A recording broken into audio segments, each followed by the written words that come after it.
Ravil Maganov, le patron du géant pétrolier Lukoil, il est mort après être tombé par la fenêtre de l'hôpital de Moscou. L'entreprise pétrolière parle, elle, d'une grave maladie. On va quand même se rappeler qu'en mars, il avait été l'un des rares entrepreneurs à dire son opposition à la guerre, qu'avant lui, 8 oligarques ont disparu dans des circonstances plus que troubles. Alors ça nous dit quoi de la méthode Poutine? Que payent ces oligarques? Est-ce la prise de distance? Et puis, pourrait-il se rebiffer? Tout ça, on va en parler. Mais d'abord, je vais présenter nos invités. Bonsoir Anne Kratz, bonsoir et merci beaucoup d'être avec nous. Vous êtes docteur en histoire, senior fellow Institute Open Diplomacy. Bonsoir Général Dominique Trinquant. Bonsoir. Vous êtes ancien chef de la mission militaire française auprès de l'ONU. Bonsoir Catherine Gentil, vous êtes éditorialiste international pour LCI. Bonsoir Olivier Védrine, vous êtes rédacteur en chef du journal d'opposition russe Russian Monitor. Vous avez travaillé en Russie pendant de nombreuses années. Et puis vous avez été en rédacteur en chef de la version russe de la revue française de la défense nationale. C'était jusqu'à 2014, jusqu'à la guerre en Crimée. Et vous avez vécu aussi en Ukraine, 2012-2022. Je vous remercie beaucoup tous les quatre d'être avec nous. Vous connaissez par cœur cette émission, mais d'abord, la première chose, c'est quoi? C'est de poser les faits. Rien que les faits, les indispensables, et c'est avec Justine Fraissinet.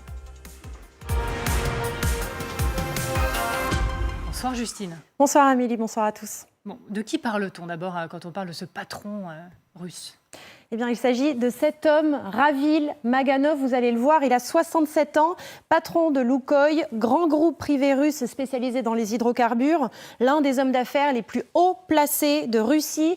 Il fait partie du top 10 des plus grosses fortunes du pays et il est mort hier. Les circonstances sont floues. Première version hier matin, plusieurs médias russes et agences de presse affirment qu'il est hospitalisé à la clinique centrale de Moscou suite à un accident. Il serait tombé d'un immeuble. Quelques heures plus tard, c'est Lukoil qui publie ce communiqué annonçant la mort de Ravil Maganov des suites d'une longue maladie, sans plus de précision. Troisième version relayée hier soir par les agences de presse russes TASS et Interfax.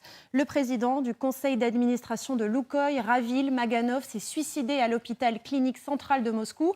Il avait été hospitalisé pour une crise cardiaque. De plus, il prenait des antidépresseurs. La police n'a pas communiqué officiellement. Une enquête est en cours, mais pas sûr qu'on en sache beaucoup plus, comme souvent. Oui, parce que c'est loin d'être le premier oligarque ou homme d'affaires russe à mourir dans des conditions plus que troubles ces derniers mois. Oui, selon nos informations, c'est le 9e dirigeant russe à mourir mystérieusement cette année. Les similitudes sont troublantes. Janvier 2022, vous allez le voir, Leonid Shulman, directeur général de Gazprom, retrouvé mort dans sa baignoire. C'est un suicide pour les enquêteurs. 25 février, Alexander Tulyakov, directeur adjoint de Gazprom, retrouvé pendu. Un suicide pour les enquêteurs. 28 février, Mikhail Wadford, magnat du pétrole et du gaz russe, retrouvé pendu. Un suicide pour les enquêteurs. 22 mars, Vassili Melnikov, patron d'une firme pharmaceutique, mort poignardé. Un suicide pour les enquêteurs. 18 avril, Vladislav Avayev, ex-dirigeant de Gazprom, mort par balle. Un suicide pour les enquêteurs. 19 avril, Sergei Protosenia, ex-dirigeant du géant gazier Novatek, retrouvé pendu. Un suicide pour les enquêteurs. Mai 2022, Alexander Subbotin, ex-dirigeant de Lukoil, mort empoisonné par du venin de crapaud. Et là, pour les enquêteurs, c'est un accident après des rites chamaniques. 13 juillet, Yuri Voronov, homme d'affaires lié à Gazprom, retrouvé mort d'une balle dans la tête. Un suicide pour les enquêteurs. Et enfin, le 1er septembre, Ravil Maganov, le dernier en date. Encore un suicide pour les enquêteurs. Ça ne vous a pas échappé, on est sur le même mode opératoire, quasiment similaire, avec des profils identiques ou presque, des hommes d'affaires qui sont proches du pouvoir et très haut placés et donc qui pesaient lourd dans l'économie russe.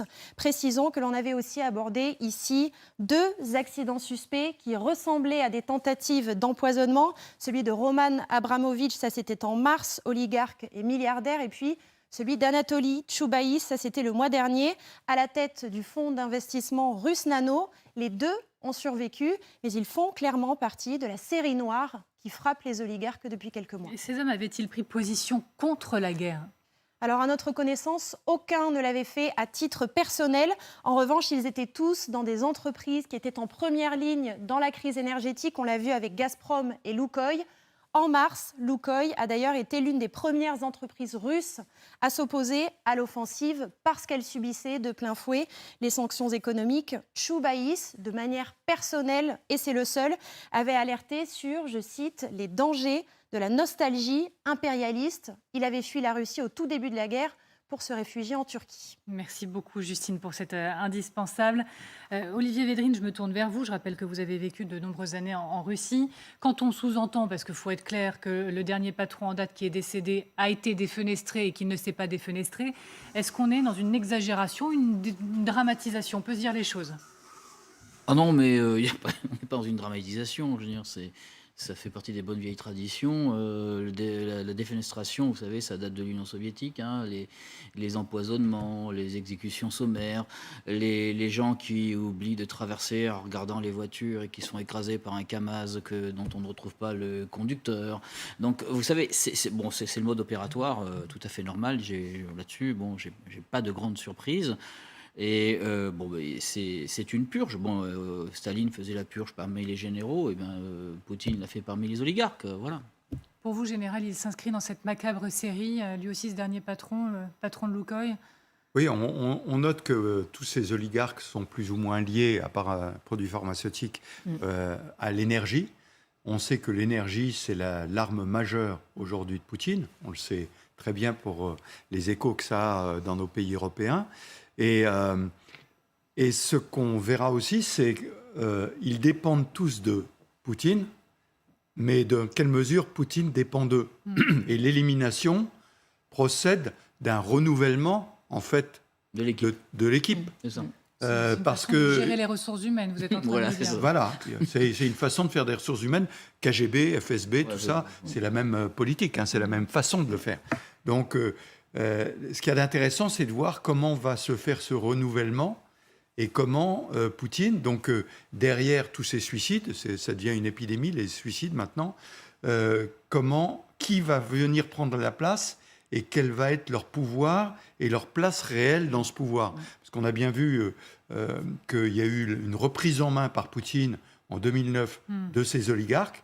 Et avec cette crise actuelle, apparemment, il y a du laisser-aller chez ces oligarques. C'est une purge. À partir du moment où on fait, effectivement, comme vous dites, de façon humoristique, des ressources humaines, on change un peu toutes les cartes, et donc, pour les éliminer, on prend les vieilles méthodes, comme vous le disiez tout à l'heure. J'étais en fait en train intérieurement de regretter un peu mon sourire, parce que Anne Kratz, en réalité, ça raconte quelque chose de terrible sur ce que j'appelais la méthode Poutine, entre guillemets.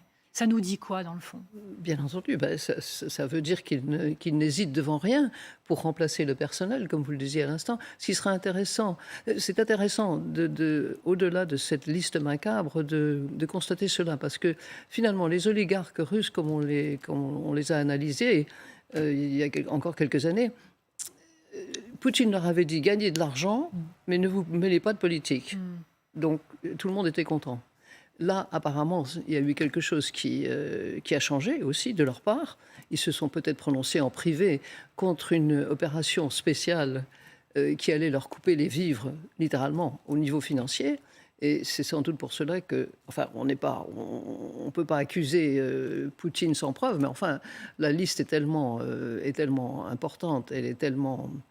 Elle a eu lieu de façon tellement successive qu'il est difficile d'imaginer que ce soit quelqu'un d'autre que le pouvoir au plus haut niveau qui ait commandité ces fameux suicides. Donc il sera intéressant, comme vous le disiez à l'instant général, de voir qui va les remplacer.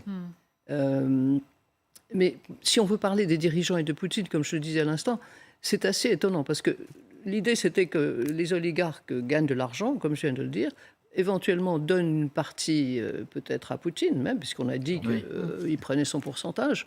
Et puis, Poutine les laissait tranquilles. Ce n'était pas une classe d'hommes d'affaires politiquement engagés. C'était une classe d'hommes d'affaires qui gagnaient de l'argent, et puis Poutine les laissait faire. Le seul qui a voulu s'engager, c'est Khodorkovsky.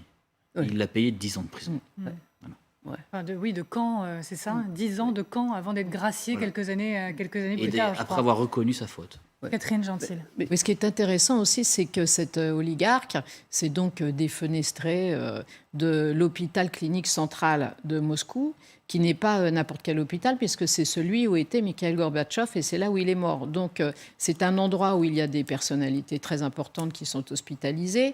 Et si en effet ce monsieur était sous antidépresseur, on peut imaginer qu'a priori, il devait s'exercer une surveillance, comme pour tous les gens qui sont suicidaires, et a fortiori quand on est quelqu'un d'aussi important. Donc, c'est aussi ça qui conduit à penser que ce n'est peut-être pas un suicide volontaire, si j'ose utiliser ce terme. L'autre chose, c'est que Loukoï est une compagnie privée et qu'on sait que Vladimir Poutine et certains de ses proches avaient très envie que l'État, c'est-à-dire eux-mêmes, remettent la main sur cette compagnie qui, évidemment, est absolument gigantesque, et que, justement, l'oligarque en question, Maganov, s'y opposait.